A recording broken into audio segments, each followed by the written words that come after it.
Ini alasan kenapa orang tua harus memondokkan anaknya di pesantren.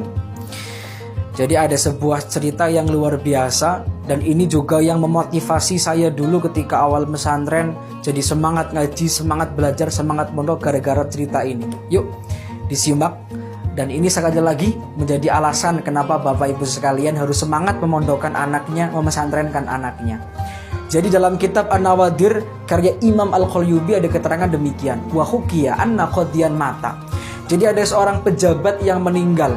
Karena pejabat ini pejabat yang dolim, pejabat yang banyak maksiat, pejabat yang tidak adil, maka Allah masukkan dia ke neraka jahanam yang paling dalam, disiksa oleh malaikat, oleh Allah. Tapi di saat yang bersamaan wataroka imro'atahu hamilan, dia meninggalkan istrinya di alam dunia yang dalam posisi hamil. Fawaladat ibnan, lahirlah singkat cerita seorang anak laki-laki. Falamma ro'a ba'athathu ummuhu ilal kutabi. Lah ketika anak ini sudah berkembang remaja SMP lah kira-kira, maka ibunya mengutus anaknya dikirimkan ke pesantren, dikirimkan ke pondok, dikirimkan ke madrasah lah itu. Karena dikirimkan ke madrasah falakkonahu al-muallimu atasmiyata, diajarkan oleh kiainya bacaan Bismillahirrohmanirrohim. Bismillahirrohmanirrohim diikuti oleh anaknya Bismillahirrohmanirrohim. Apa keterangan yang terdapat dalam kitab An-Nawadir?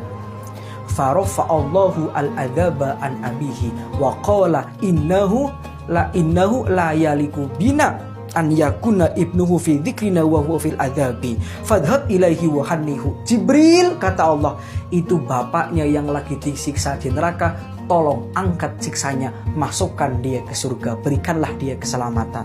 Kata Jibril, ya Allah, bukankah dia itu pejabat yang dolim, pejabat yang tidak adil, pejabat yang berbuat maksiat? Betul Jibril, tapi innahu la yaliku bina an yakuna ibnuhu fi dzikrina wa huwa fil adabi. Tapi sangat tidak pantas bagiku Jibril untuk mensiksa orang tua sementara anaknya bisa ngaji. Itu Bapak Ibu sekalian. Padahal cuma lafaz bismillah saja yang guru diajarkan, itu mampu mengentaskan orang tua yang tadinya di neraka menjadi di surga. Maka apalagi kalau anaknya Bapak Ibu sekalian di pesantren kan dipondokan, juz 30 yang diajarkan, bahkan 30 juz yang diajarkan. Maka insya Allah berdasarkan cerita ini pasti mampu anak Bapak Ibu sekalian yang dipesantrenkan, yang dipondokan, mengangkat derajatnya orang tua, bahkan mampu mengentaskan dari siksa api neraka. Di pondok belajar Al-Quran, belajar fikih, belajar tauhid, belajar ilmu-ilmu agama. Dengan berdasarkan cerita ini sekali lagi, pasti orang tua yang memondokkan anaknya itu sudah sangat luar biasa, karena dia punya investasi yang sangat agung. Apa itu? Anak yang soleh. Karena anak yang soleh sekali lagi mampu mengentaskan orang tua dari api neraka dan mengantarkan ke dalam pintu surga yang penuh dengan keindahan. Baik, mungkin hanya itu. Wallahu a'lam bishawab. Bismillahirrahmanirrahim. Ada satu hadis yang diriwayatkan oleh Anas bin Malik. Qala kana akhawani ala ahdi Nabi sallallahu alaihi wasallam. Jadi di zamannya Nabi Muhammad sallallahu alaihi wasallam, ya, dulu ada dua orang yang bersaudara. Fakana ahaduhuma ya'tin Nabi sallallahu alaihi wasallam. Nah, yang satu dari dua saudara tadi ini sibuk belajar mencari ilmu kepada Nabi Muhammad sallallahu alaihi wasallam. Wal akharu yahtarifu. Sedangkan yang satunya ini sibuk bekerja untuk mencukupi kebutuhan dirinya sendiri dan saudaranya tadi yang sedang belajar kepada Nabi Muhammad sallallahu alaihi wasallam.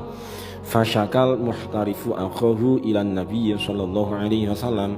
Nah, saudaranya yang bekerja tadi itu mengeluhkan saudaranya kepada Nabi Muhammad.